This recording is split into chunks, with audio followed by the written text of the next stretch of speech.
Hey there, folks.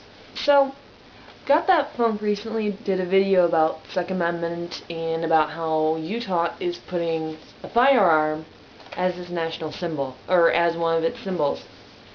Frankly, I don't know how I feel about firearms. I mean, I've looked at both sides, and I firmly support the Constitution and the Bill of Rights. But then again, I also have family members who are civil servants. And I grew up in the 1990s. I grew up primarily in the 1990s when there was a string of gun violence, including two guys with body armor and AK-47s who killed or wounded several cops. I also grew up in the era when Columbine happened, and a number of other. Hell, I was in college when Virginia Tech happened. So, and yet, you know what? I realize guns don't kill people per se. It's people who kill people.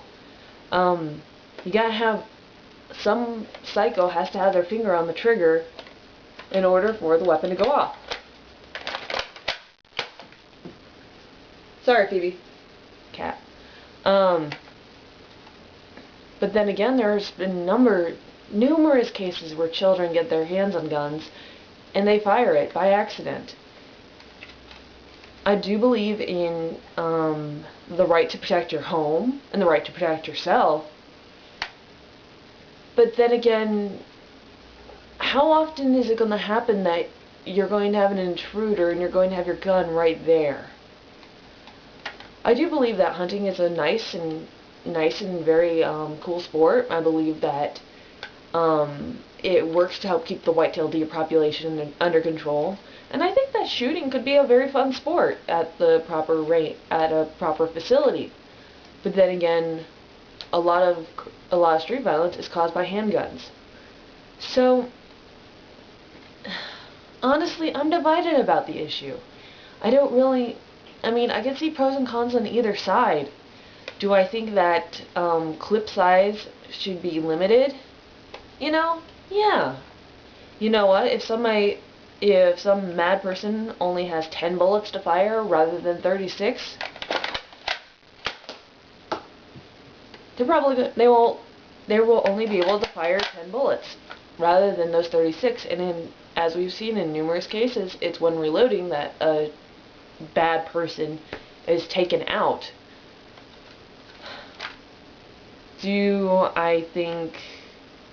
I don't know. What questions would you have to somebody who's undecided?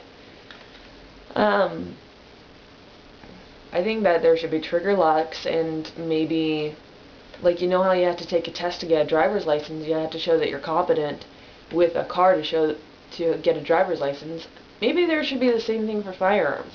And maybe you ought to have to retest every so often just to make sure you're still competent and you still know the safety things.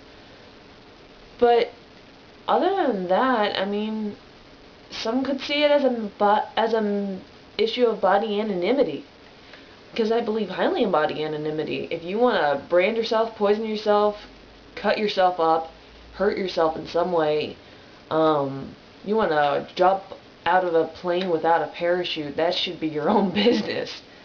If you're educated about it first. Key phrase being educated about it first. So, I mean, carrying a firearm could fall into that, kind of. If you were educated about your firearm, then I guess you would have the right to carry it. I don't know. It's a hard topic. It's a hard issue.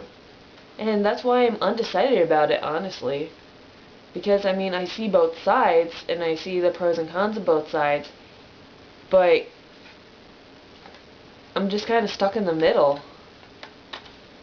Well, if there is anything that should be legal, Nerf blasters. Fun. Peace out, YouTubes.